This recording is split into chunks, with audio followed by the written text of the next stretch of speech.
So guys connect IPS एउटा यस्तो platform, एउटा यस्तो एप्लिकेसन जुन एप्लिकेसनको माध्यमबाट तपाईले सजिलै गरी त ठुलो रकमको ट्रान्ज्याक्सन गर्न चाहनुहुन्छ र धेरै अमाउन्टको ट्रान्ज्याक्सन गर्न चाहनुहुन्छ भने पक्कै पनि कनेक्ट आइपीएसले धेरै सहयोग गर्छ हामीलाई ट्रान्ज्याक्सन गर्नमा। समयको साथसाथै हाम्रो खर्चलाई पनि धेरै नै मिनिमाइज गर्छ।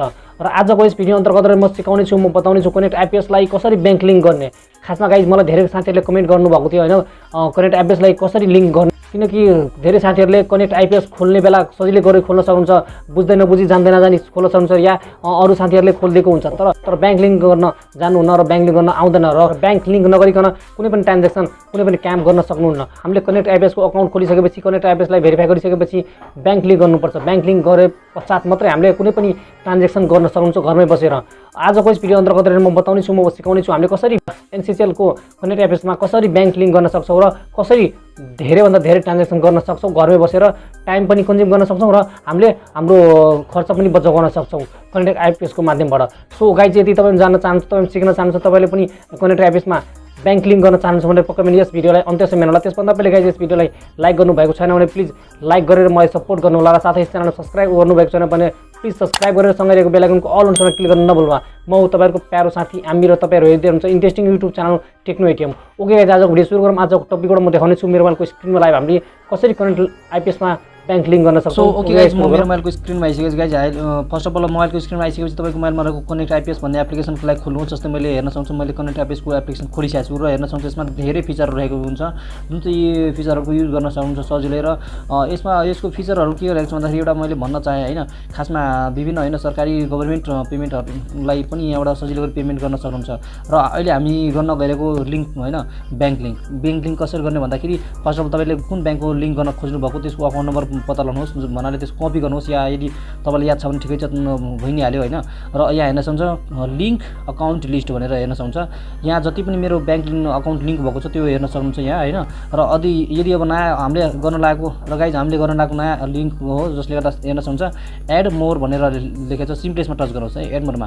र यसमा टच गरेपछि हेर्न सक्नुहुन्छ गाइज यसमा जुन ब्याङ्कको नाम छ त्यो नाम पनि हाल्न सक्नुहुन्छ, नभए चाहिँ होइन के गर्नु सक्नुहुन्छ भन्दाखेरि निकनेम पनि हाल्न सक्नुहुन्छ। जस्तै मैले होइन नबिल भनेर र यसमा भएको अकाउन्ट नम्बर है, अकाउन्ट नम्बर सिम्पली मैले कपी गरेको थिएँ, सिम्पली म पेस्ट गरिदिन्छु। पेस्ट गरेपछि यहाँ अकाउन्ट नेममा जुन अकाउन्ट नेम छ त्यो नेम यहाँ हाल्नुहोस्। जस्तै मैले सिम्पली यहाँ नाम हालिदिन्छु। यहाँ नाम हालिसकेपछि सिम्पली यहाँ ब्याङ्क नेम कुन ब्याङ्कको हो भनेर यहाँ चुज गर्नुपर्ने हुन्छ। जस्तै नबिलको हो मेरो, जसले गर्दा म नबिल यहाँ हाल्छु है। ब्याङ्कको नाम हालिसकेपछि सिम्पली हेर्न सक्नुहुन्छ ब्रान्च नेम भनेर छ, सिम्पली ब्रान्च तपाईँले कहाँबाट खाता खोल्नु भएको त्यसको ब्रान्च नेम यहाँ हाल्नुहोस्। जस्तै मैले न्यू बानेश्वरबाट खोलेछु जसले गर्दा मैले न्यू बानेश्वर हालेँ। सिम्पली हालिसकेपछि के गर्नु पऱ्यो भन्दाखेरि गाइज होइन लिङ्क अकाउन्ट भनेर अप्सन देख्नुहुन्छ यहाँ link account, simply link अकाउन्टमा touch गर्नुहोस्। टच गरेपछि हेर्न सक्नुहुन्छ गाइज होइन लिङ्क सक्सेसफुली भनेर म्यासेज आइसक्यो। र गाइज यहाँ हेर्न सक्नुहुन्छ माथि पनि सक्सेसफुल भनेर म्यासेज नोटिफिकेसन आइसक्यो। र यहाँ जति पनि मेरो अकाउन्ट लिङ्क भएको छ त्यो सम्पूर्ण लिङ्कहरू भएको अकाउन्टहरू हेर्न सक्नुहुन्छ मेरो सम्पूर्ण लिङ्क भइसक्यो। र अब हेर्न सक्नुहुन्छ गाइज होइन यो जुन पेन्डिङमा रहेको छु नबिल ब्याङ्कको होइन नबिल ब्याङ्कको लोगो पनि हेर्न सक्नुहुन्छ र यहाँ एडिट पनि गर्न सक्नुहुन्छ। यदि तपाईँको अकाउन्ट नम्बर मिलेको छैन या डिलिट गर्न चाहनुहुन्छ भने सिम्पली एडिट पनि गर्न सक्नुहुन्छ र डिलिट पनि गर्न सक्नुहुन्छ। सिम्पली यसलाई क्लोज गर्नुहोस्। अहिले क्लोज गरेपछि होइन गाइज हेर्न सक्नुहुन्छ यो अहिले पेन्डिङमा छ, अर्थात् के हुन्छ भन्दाखेरि सिम्पली यसलाई अब के गर्नुपर्छ भन्दाखेरि हामीले होइन यसलाई सिम्पली पिडिएफमा डाउनलोड गर्नुपर्ने हुन्छ। हेर्न सक्नुहुन्छ पिडिएफ यसको यही हो है, यो पिडिएफलाई डाउनलोड गरेर होइन प्रिन्ट गरेर यहाँ केही कुराहरू भर्नुपर्ने हुन्छ। जस्तै सिग्नेचरहरू भयो, नामहरू भयो होइन, र यो डेटहरू पनि हुन्छ जुन चाहिँ डेटहरू सबै हालेर हेर्न सक्नुहुन्छ डेटहरू पनि रहेको छ र सिग्नेचर रहेको छ। सिम्पली यो प्रिन्ट गरेर यसमा नाम लेखेर डेट हालेर सिम्पली के गर्नु पऱ्यो भन्दाखेरि होइन ब्याङ्कमा लिएर जानुहोस्। यति हो गाइज हामीले गर्न सक्ने भनेको यति हो। देन अब यो पेन्डिङमा जुन छ नि गाइज यो पेन्डिङको हटेर भेरिफाई माथि हेर्न सक्नुहुन्छ मेरो भेरिफाई देखाएर छ, यो भेरिफाई देखाउनेछ। यसरी गाइज हामीले सजिलै गरी होइन ब्याङ्क लिङ्क गर्न सक्छौँ हाम्रो कनेक्ट आइपीएसमा र विभिन्न ट्रान्ज्याक्सनहरू सजिलै गर्न सक्छौँ घरमै बसेर। धेरै अमाउन्टको ट्रान्ज्याक्सन पनि हामीले घरमै बसेर सजिलै गरी गर्न सक्छौँ। सो यही थियो गाइज आजको। सो आशा गर्छु गाइज यो भिडियो हेरिसकेपछि पक्कै पनि तपाईँले पनि होइन ब्याङ्क लिङ्क गर्न सक्नुहुन्छ कनेक्ट आइपीएसमा।